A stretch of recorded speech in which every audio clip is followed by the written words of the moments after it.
Hi, you're with India Post Live, India's first online news conversation web TV. I'm Ishan Russell, and India Post Live is, of course, a forum for you to come in and participate. Use social media to get in touch with us. On Twitter, just hashtag India Post Live to your tweets, or use our Twitter handle at India Post Live. On Facebook, we have a page called India Post Live. Go ahead, like it, share your comments, pictures, videos, anything you want over there. Or you can go to indiapostlive.com, where you can watch this live right now as we are streaming. In case you're watching this later or watching any of the other videos, check out the other videos as well. There are a host of conversations that we've done on many topics under the sun. So go ahead, let us know what you feel about them, what you think about them. There's a wall for you to comment on as well. And in case you want to participate, be the expert, have an opinion that hasn't been heard, well, go ahead and send us a participation request and we'll get your voice heard through Skype or Google Hangout. So it's really up to you to choose how to participate.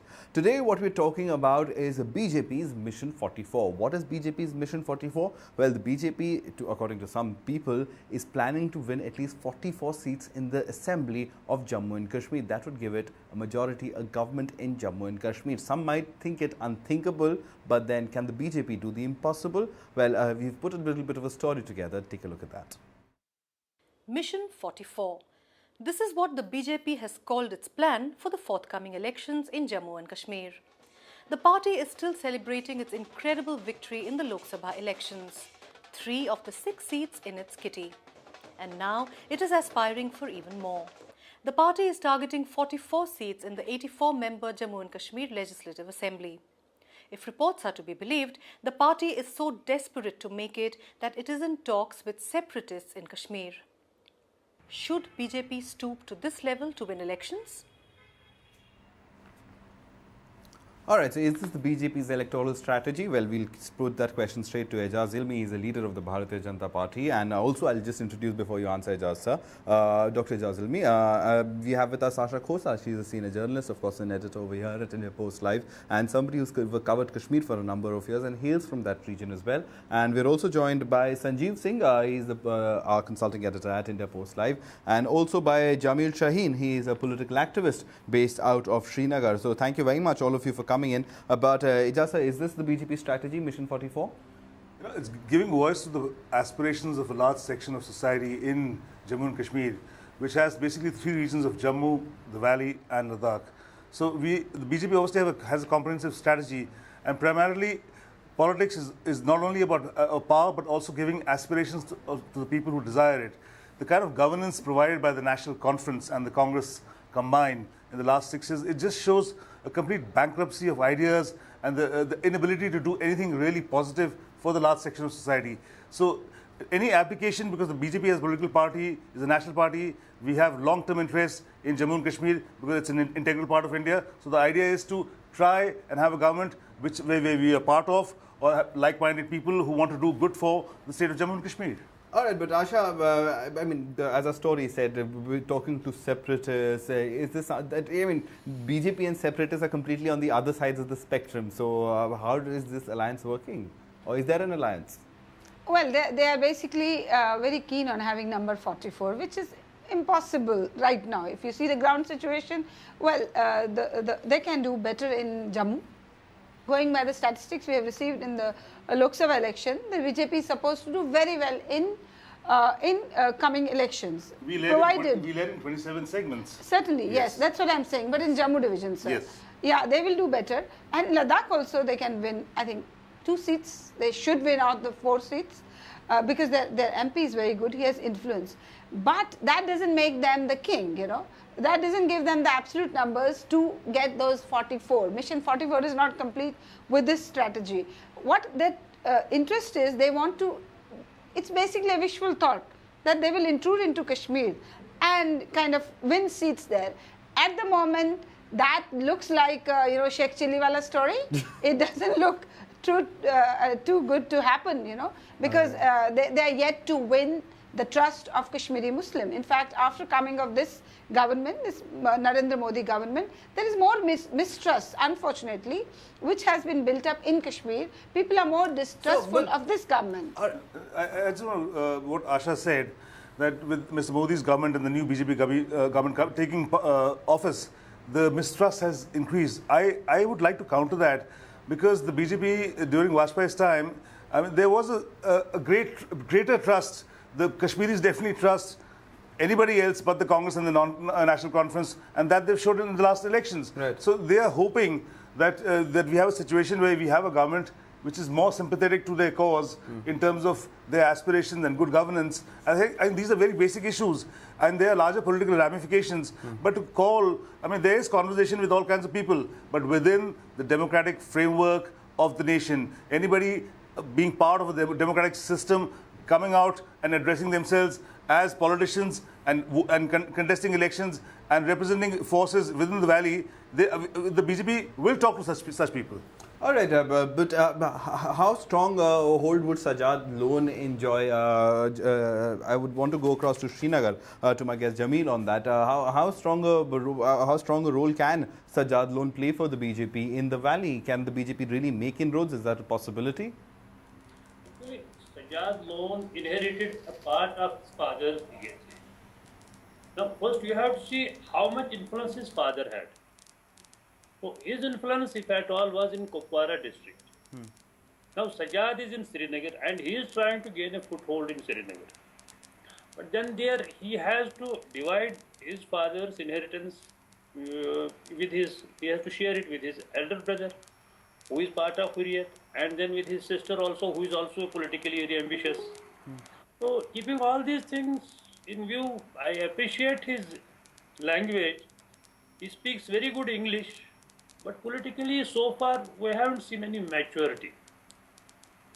All right, so you think as far as the BJP's Mission 44 is concerned, I mean, the BJP might even sweep Jammu and Ladakh for all that matter. But as far as the valley is concerned, BJP still won't be able to make inroads, or can some kind of an alliance somehow be stitched up, or some kind of a polarization that could lead to the BJP entering the valley?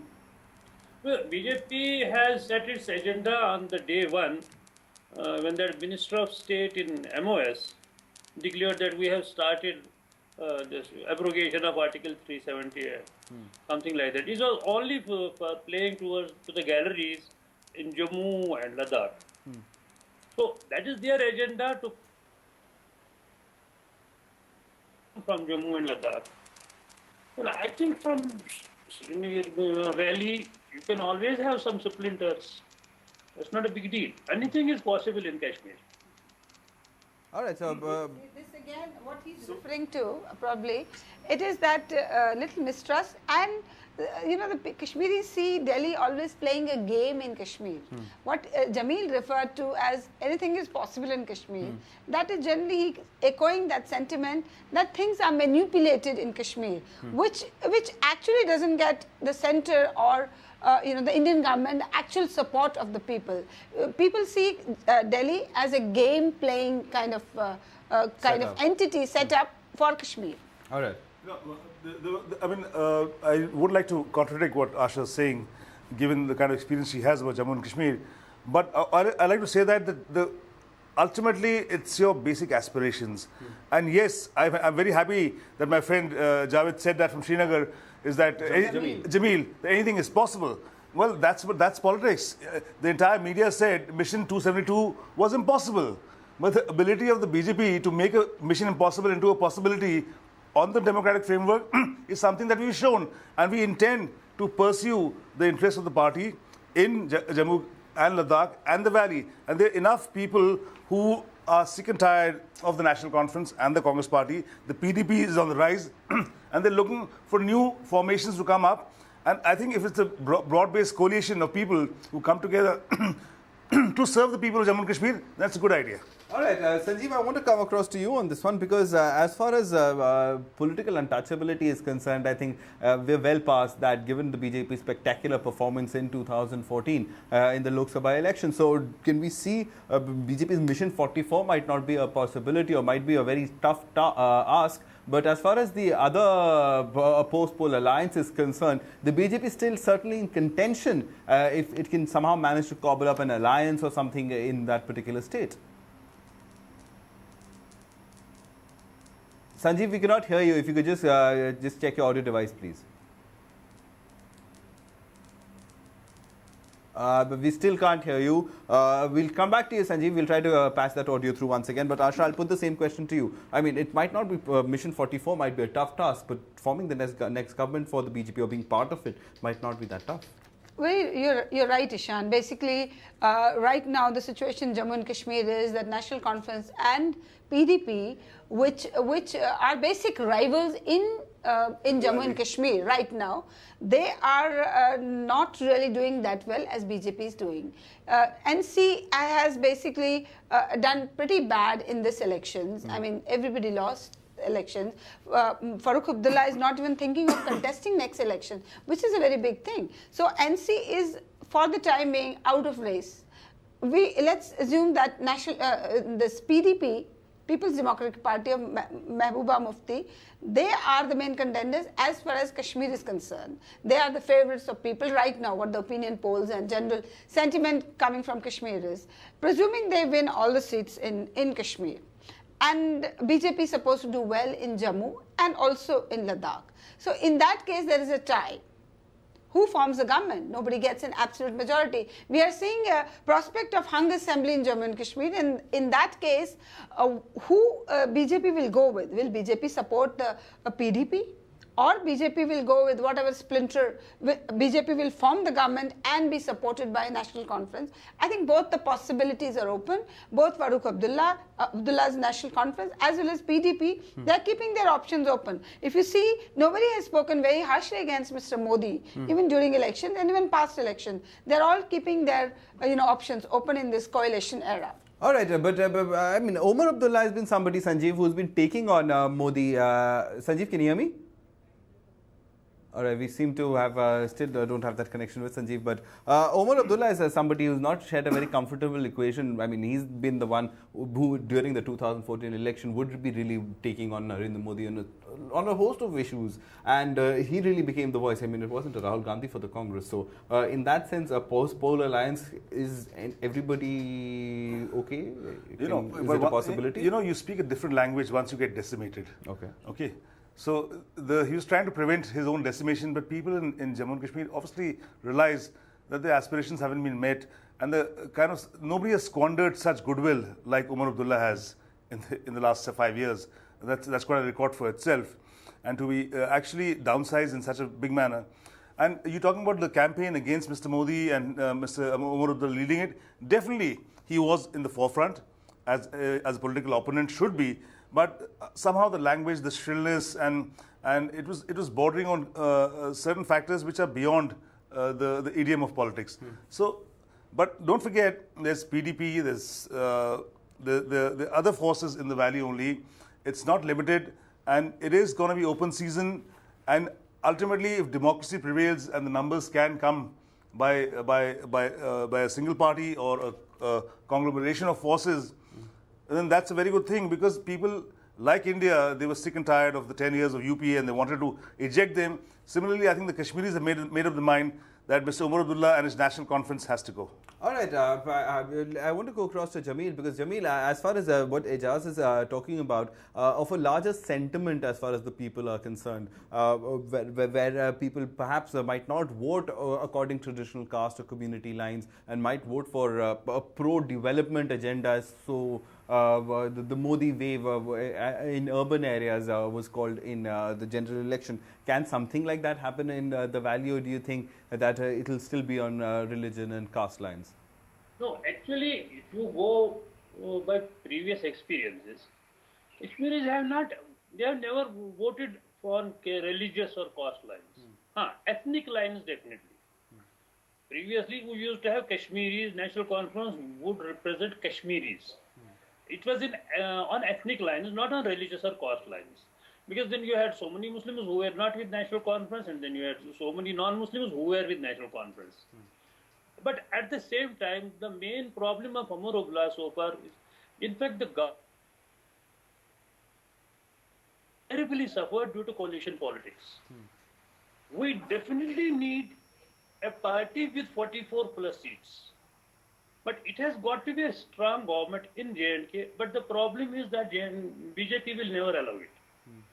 And in Kashmir, and we have come to accept this reality. and we are living with this reality that things are decided in Delhi. Things are not decided in Kashmir. And this is the mission of BJP government, that J&K should never have a government of its own, one-party government, because they are a little bitter because National Conference passed that autonomy resolution, and the policy changed after that. So PDP was introduced at that time only with this purpose, to bifurcate and have a coalition always in J&K. But this has terribly suffered the governance, and people by and large are suffering because of that. And Omar Abdullah is victim of that coalition politics. Otherwise, he has proved a very efficient administrator. I will quote BJP leader L.K. Advani, when Omar Abdullah was part of the NDA government, that he is one of our most efficient ministers. But the coalition has really eaten him. That's what it is. And what Asha says, that BJP might do it in Jammu and Ladakh. But I'll tell you one thing, the sheen of Achhe Din is a little losing its shine. When you are out of power and you are contesting, you can say anything. But when you are in power, then you have to face hard realities of life. And you have to increase the cost of petrol, cost of gas, and all other things. So BJP is not all that popular, and that tsunami does not continue in Jammu and Ladakh at the moment, unless they go for polarization. The only thing which is going to help BJP is polarization. So otherwise, they will have to share their seats, Jammu and Ladakh, with Congress definitely, which is very strong in Jammu and Ladakh. All right, Sanjeev, I want to come across to you on this, because we've seen this not just in Uttar Pradesh, we've seen this in various other states, and when states expected to go to repolls, this topic keeps coming up again and again, polarization. Would we see that happening in Jammu and Kashmir? How so? And is this BJP's pet tactic these days, politics of polarization? Well, I mean, that's a standard operating procedure as far as the BJP is concerned. I mean, you just have to look around Delhi where you're sitting and you see it. I mean, right from, talking about Article 370 to the kind of situation that we have in Western UP, where, the state government is blaming the BJP for fanning the riots. It's a sort of a strategy that, perhaps BJP deploys, in which, they can somehow get emotions flying high. And that's what they're hoping to do as far as the state of Jammu and Kashmir is concerned. We've already seen, senior BJP leaders say that, they have 3 MPs from Jammu and Kashmir, which means that 50% of the people of Jammu and Kashmir are with them. So in a way, they're already making that point that they're almost halfway there.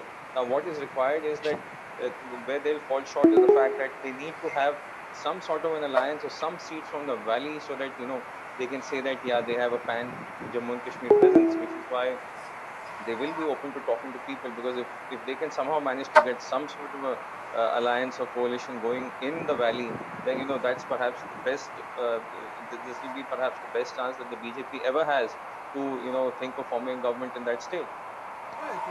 Ultimately, the BJP's politics, so it seems, is polarization hand in hand with the promise of Achhe Din, and that is the formula that seems to be working. Is that your combination? That's like saying that having got the majority in the last elections, that this only thing that works in this country is polarization. People primarily vote for good governance and somebody who's a decisive leader who can deliver, and a formation. In fact, there's no excuse left for the BJP because the public has given much more than anticipated. Okay, so the fact is that there's deliverance or you face decimation. It's very, very clear. So just to limit it to polarization, and it's giving the voters a bad name by saying that the BJP or the NDA has come to power based on polarization. There are a lot of pitfalls. There's an entire analogy of events and democratic function that takes place, which allows parties to replace parties. And what the BJP was promising, and everything under the moon, I mean, that was, of course, a large part of that, well, the big promise of the BJP. Absolutely. The intention is there, and we are working towards it. It's work in progress. You will see the results shortly. Absolutely. Actually, when BJP is aspiring to, win the confidence of people of Jammu and Kashmir, the problem with BJP is that it has never built its party in Kashmir part of the region, because they have always focused on Jammu and, of course, very strongly on Ladakh. in past 5-6 years, I think they have been building their party in Ladakh. But I we mean, always people contest elections in Srinagar Valley. We had 3 members that means on nothing, it's symbolic, on the it's streets of the symbolic. valley. We put up candidates because, see, you know, our presence is there in the valley too. In fact, you saw the BJP workers out on the streets protesting also. It's important to understand that you don't have the same kind of presence that you have in Jammu and Ladakh. But yes, we intend to be a force to contend with in the valley in the days to come. But actually, you know, my experience has been BJP before every election, they get these, you know, these wannabe leaders and they cobble up a party and then say this is our party. But BJP has no presence in Kashmir and has never tried to build its party because the focus has been always on Kashmir. All right, we have another guest joining in, Ahmed Ali Fayaz. He's the associate editor of The Hindu and he joins us from Budgan in Jammu and Kashmir. Budgan in Jammu and Kashmir. Thanks very much, Mr. Fayaz, for coming in. As far as the future or the prospect of the next assembly elections in Jammu and Kashmir is concerned, we've been discussing BJP's Mission 44. Is that a possibility according to you? What are the ground reading as far as you're concerned?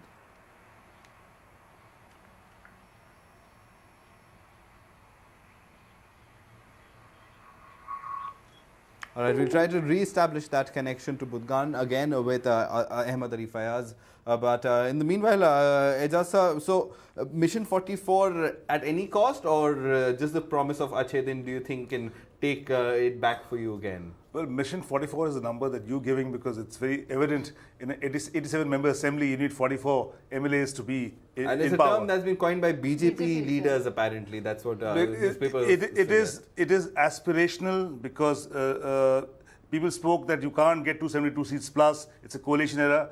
But I think the public of this country is showing that if they decide on something and they want to bring somebody to power, then there are no obstacles or speed breakers. The public, the voting polity gets what they want. All right, and Asha, can the promise of Achhe Din or good governance even get a BJP in power in including Jammu and Kashmir?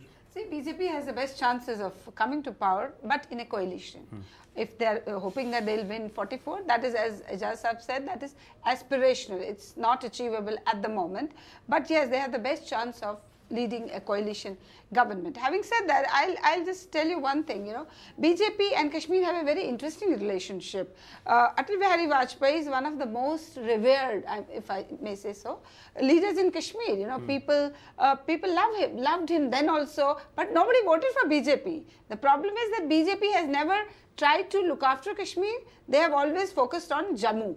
And loving people is fine, loving Atal Bihari Vajpayee is fine, but who are they going to vote for? What are the faces of BJP in Kashmir? I mean, I'm sure, as Ilmi Saab says, a lot of Kashmiri youth would like to join the party, but they are not interested in building up the party because their focus is on Jammu because it helps them polarize the situation. The Jammu, you know, Hindu Jammu and Muslim Kashmir. So it helps them win elections, not only in Jammu, elsewhere also in the country. There are a lot of serious people in the valley, including academics, doctors, lawyers, all kinds of people who are talking, and we are talking to such people, and we intend to keep talking to them. And if they find that their aspirations for public service can be expressed by being part of the BJP, then the BJP would actually welcome such people in coming out. We might be able to see an influx of people, I mean, as we saw in the general elections into the BJP right before the elections from Srinagar. But final word to you, Jamil,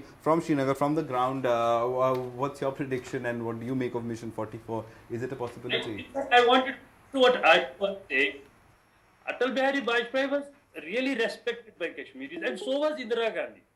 But on the ground, because basically we had a leader at the national level, that was one phase, and the faces at the local level. The faces at the local level of Congress as well as BJP are not acceptable to Kashmiris. That's the main problem. Because in Congress you had all those renegades, who were not renegades, I mean political renegades, of 1953 onwards, who were out of mainstream against Sheikh Mohamudullah's popular leadership. So they were not acceptable to people. And in the same manner, BJP's local face is people hardliners of Jammu. So who have been always against Kashmiris or Kashmiris, but they are not only against Kashmiris, they are in fact against Udhampur and Kothwa because they want the major share for Jammu people.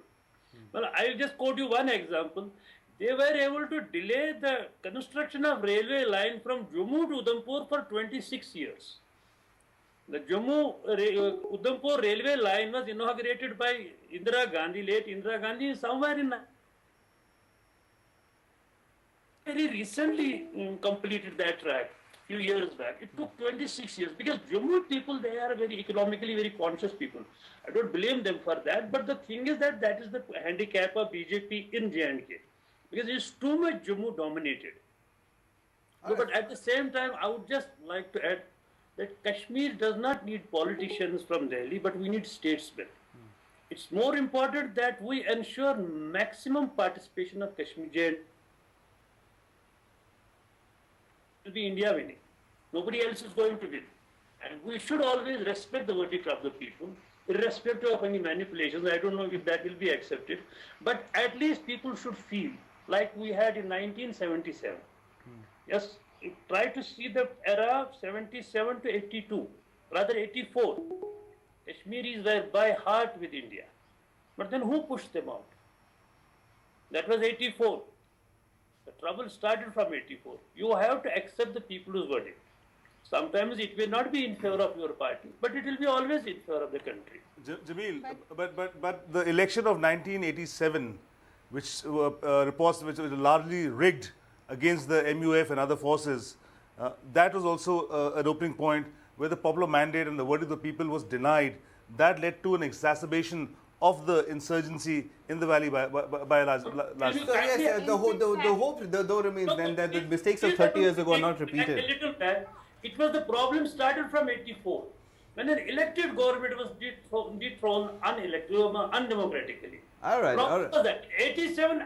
Can you just justify a campaign that people were allowed, and those were observers, election observers from central government, and they allowed the campaign to be like that. Ordinary people are told, will you vote for Prophet Muhammad or will you vote for Dr. Farooq? Was that a justified campaign? No, fair enough. So that was classic Congress strategy even then, which is prevalent now. We had a Rajiv Gandhi government in the center, and they were the ones perpetuating these things. No, actually, sir, let me please tell you, the people who were at the helm of affairs at that time, they all joined BJP. It was Arun Nehru as Internal Security Minister, it was BJP as Governor, and others also, PDP, that's also the offshoot, they were also very close to. It was basically the BJP people who were working for Congress and with Rajiv Gandhi.